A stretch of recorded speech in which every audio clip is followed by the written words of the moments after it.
Tudo bem, pessoal? Saudade de vocês.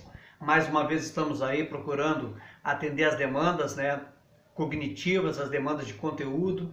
Espero que vocês estejam bem, juntamente com seus familiares, com seus amigos, tá ok? Lembrando o seguinte, pessoal, a escola tem proporcionado aí uma plataforma excelente para a gente poder se conectar, para a gente poder trabalhar os conteúdos, e eu tenho observado aqui que tem alunos que nem visualizando estão os conteúdos. Então, pessoal, eu peço a gentileza de vocês entrarem em contato se tiverem com algum problema, entre em contato com a escola, entendeu? Mas assim, sei que está existindo uma demanda de outros conteúdos e também é um momento atípico que a gente está vivendo. Mas nós precisamos dessas respostas aí que estão na plataforma, e essas respostas, vocês vão ver lá depois a mensagem, ela é demanda de conteúdo para avaliação, tá bem? Mas bola para frente, vamos lá então, que com certeza esse momento vai passar. Esse momento vai passar e por enquanto a gente está aí, exercitando a nossa capacidade de se adaptar. Lembrando da seleção natural do Darwin, estamos nos adaptando neste momento. Então aqui, gente, a primeira pergunta, vou guardar esse chimarrão aqui.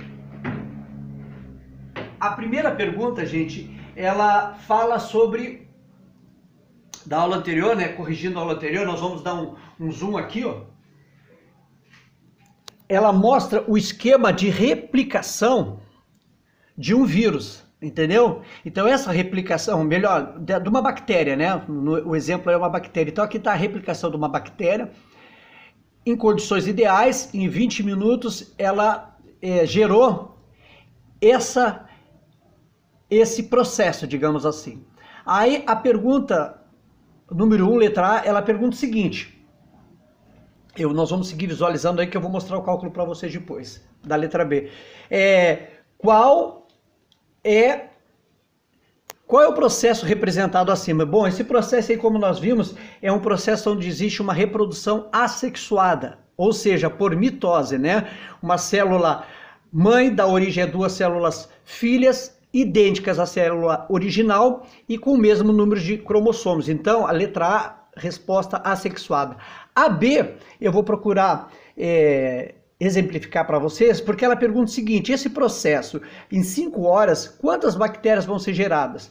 Apesar de ter colocado para vocês aí o itinerário da resolução, eu procurei simplificar aqui, Então, se a gente for analisar ali, em condições ideais, o processo dura 20 minutos.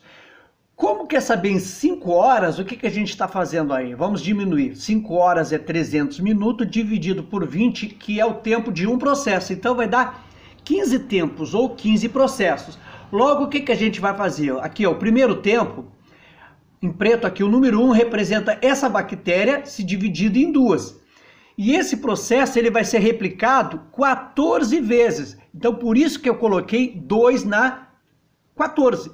Então nós temos 1 vezes 2 vezes 2 na 14. Isso aí, conforme sugerido na atividade, se vocês fizerem lá pela calculadora, vai dar 32.768 bactérias ao longo de 5 horas, para a gente ver como elas replicam-se ou multiplicam-se rapidamente. Tá ok? Vamos voltar aqui então para as demais questões do texto. A pergunta número 2, ela fala sobre a reprodução assexuada nas plantas. E pergunta o seguinte, basicamente, por que todas as plantas produzidas assexuadamente têm as características da planta inicial ou matriz? Por quê? Porque o que acontece? Nós sabemos que na reprodução assexuada não existe troca de material genético, entendeu? Então elas vão ser geneticamente igual à matriz ou à original. Já a pergunta número 3, ela fala sobre animais sésseis. O que são animais sésseis? São aqueles animais que não têm a capacidade de se locomover, como é o caso das esponjas, dos corais. Até aqui, eu vou pedir para você dar uma olhadinha, nós temos aqui, uma colônia de esponja, entendeu? Então ela pergunta o seguinte, ela fala que as larvas desses animais sésseis, elas se movimentam, porque essa esponja aqui chega um período que quando ela chega na idade adulta, ela fica fixa, mas as larvas dela se movimentam. Aí a pergunta é o seguinte, qual a vantagem desse tipo de larva, desse tipo para a larva do animal. A vantagem é o seguinte, vai fazer com que essas larvas móveis, elas possam se espalhar pelo ambiente, entendeu? Então, esses filhotes, eles vão ficar espalhados pelo ambiente, tá ok? Então, é uma maneira de fazer com que eles possam deslocar-se em diversos locais, porque quando eles estiverem adultos, eles já vão ficar fixos, tá ok? Vamos para a quarta pergunta, porque a quarta pergunta, ela pergunta o seguinte, em animais que se reproduzem com fecundação interna, nós já vimos isso, são os ovíparos, vivíparos, ovovivíparos. A pergunta é o seguinte, nós sabemos que o macho vai inserir os gametas, né, masculinos dentro do corpo da fêmea, e a pergunta é essa, qual a vantagem desse tipo de fecundação nos organismos terrestres? Bom, a vantagem é o seguinte, que vai evitar a desidratação, porque o que acontece? O gameta, o zigoto e o próprio embrião, eles vão estar protegidos por reservas nutritivas, que essas reservas nutritivas, elas vão, de certa forma, dependendo do tipo de indivíduo, até alimentar esse indivíduo. Então, serve de proteção para o embrião. Outra coisa também, evita as chances de predadores eliminar esses indivíduos e, como a gente sabe, a própria fecundação interna, ela possibilita uma capacidade, né, de gerar mais descendentes, digamos assim, de fecundação maior do que a externa, tá?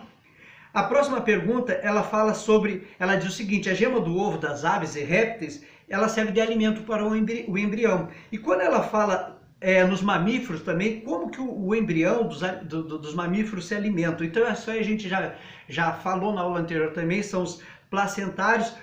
O embrião, ele vai se alimentar através da placenta, ou seja, através do sangue materno que vai ter todas as reservas nutritivas que o embrião precisa, tá bom? Eu estou sendo meio aí rápido, didático devido ao tempo, como eu sempre explico, a questão do celular, capacidade de armazenamento, tá, gente? Tá bom, gente? A próxima pergunta é o seguinte, fala sobre a fêmea do mosquito Aedes aegypti.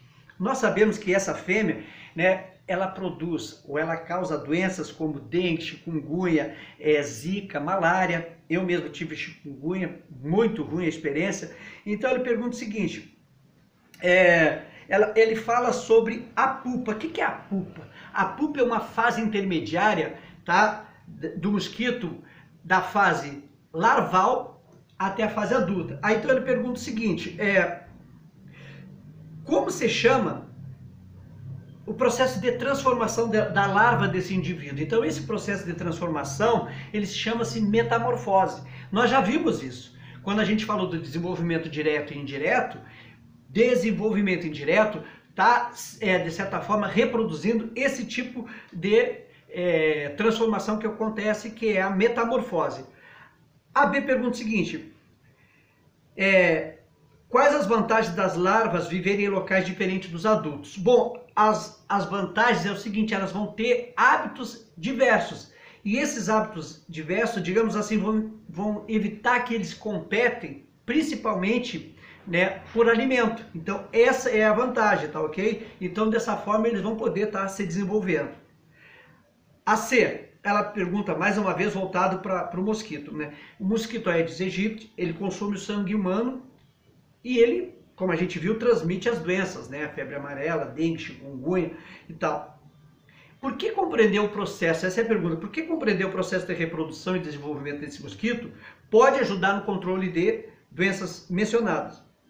Porque o que acontece? Tu conhecendo as características desse mosquito, tu vai ter também um mecanismo de trabalhar a reprodução dele. Então vocês mesmos já falaram na aula que a maneira do mosquito se reproduzir quando em vasos, né, os pratos dos vasos de plantas estão com água, ele vai lá, coloca suas larvas, entendeu? Então, outra maneira também aqui, de certa forma, eu já estou falando de como é o mecanismo da gente conhecer essas características dele. Então, essa maneira de reprodução, entendeu?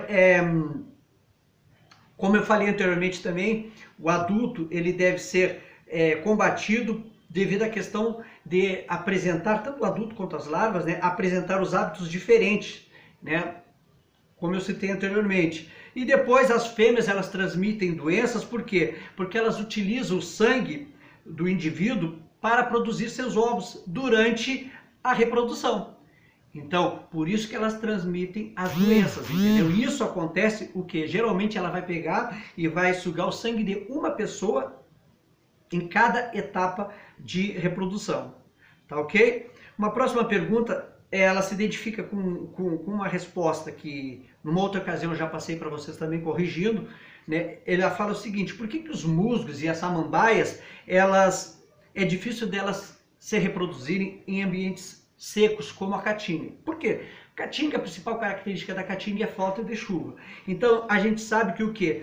Que essas plantas, elas se desenvolvem em ambientes onde tem chuva. Por quê?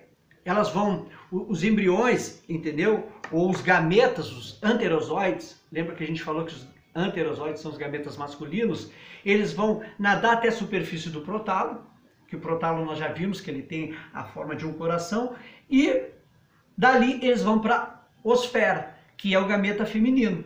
Com isso, vão originar o zigoto diploide. Então, na caatinga, eles não se reproduzem pelo fato da falta de chuva, porque o mecanismo de reprodução deles é via, né, água, porque eles se deslocam através da água. A próxima pergunta, mais ou menos parecido isso, né? Ela diz o seguinte: por que nós costumamos dizer que os musgos são anfíbios do reino vegetal, fazendo uma comparação entre os musgos e as plantas? E a pergunta, ela versa sobre isso. Que semelhanças indica o modo de vida dos anfíbios e dos musgos? Bom, a semelhança está nos mecanismos de reprodução, porque eles precisam de água, e outros que eles, né, vivem em ambientes úmidos. Devido ao quê? Porque eles possuem pouca proteção contra a perda de água pela superfície do corpo. Então, a resposta em relação ao fato desses anfíbios serem taxados como anfíbios do reino vegetal. A próxima pergunta, eu vou dar um look aqui para vocês, tá? Só para mostrar rapidamente a fotografia, a imagem aqui, ó, que são esses pontos escuros aqui, ó, tá? Então eu pergunto o seguinte: o que são esses pontos escuros? Outro conteúdo também, só reprisando na memória de vocês, que a gente já viu. Esses pontos escuros, eles são os soros, que são as estruturas que ficam no inferior da folha. Então, quando começa a aparecer esses soros aí nas pteridófitas, quer dizer o quê? Que já está na época de reprodução, tá bom? Vamos voltar aqui de novo. A próxima pergunta, ela fala sobre a reprodução das gimnospermas, que quando elas começam, a pinha, por exemplo, começa a se reproduzir, ela libera 10 milhões de pólen. E aí a pergunta, ela diz mais ou menos o seguinte, ela gera um questionamento: pô, se é gerado 10 milhões de pólen, então deve nascer um monte de plantas. E ela gera esse questionamento. A resposta é não. Não, porque nós já vimos que existe a polinização anemófila, né? Nós já vimos isso, que é aquela polinização pela ação do vento. Então o que acontece? O pólen, eles são produzidos no estróbilo masculino.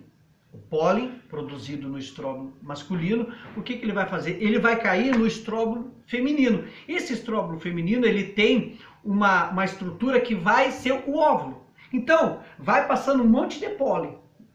Os pólenzinhos lá estão sendo soprados pelo vento, mas somente alguns vão cair ali no estróbilo feminino, que é o óvulo. Entendeu? Aí sim vai acontecer a fecundação. Por último, tem uma outra figura também, né, que mostra o gimnosperma, que é o ginkgo biloba. Ginkgo biloba é eu já tomei um medicamento natural, é bom, né? Também no caso, estava estudando bastante, e aí ele ajuda também no aspecto cognitivo, tá? Mas com prescrição médica, né? Então é o seguinte, pergunta o seguinte, a última pergunta é o seguinte, que ele mostra essa figura, que é o ginkgo biloba, e que uma estudante disse: bom, as gimnospermas, ela tem as formas arredondadas, e são os frutos da árvore. E o outro chegou e disse assim, não, eu não acho que são os frutos, eu acho que são as sementes. Aí a pergunta versa sobre isso. As gimnospermas, elas vão ter o fruto ou a semente? Então a resposta certa é o seguinte, os gimnospermas eles não têm fruto. Logo o aluno que disse o seguinte, que são as sementes, ele está correto.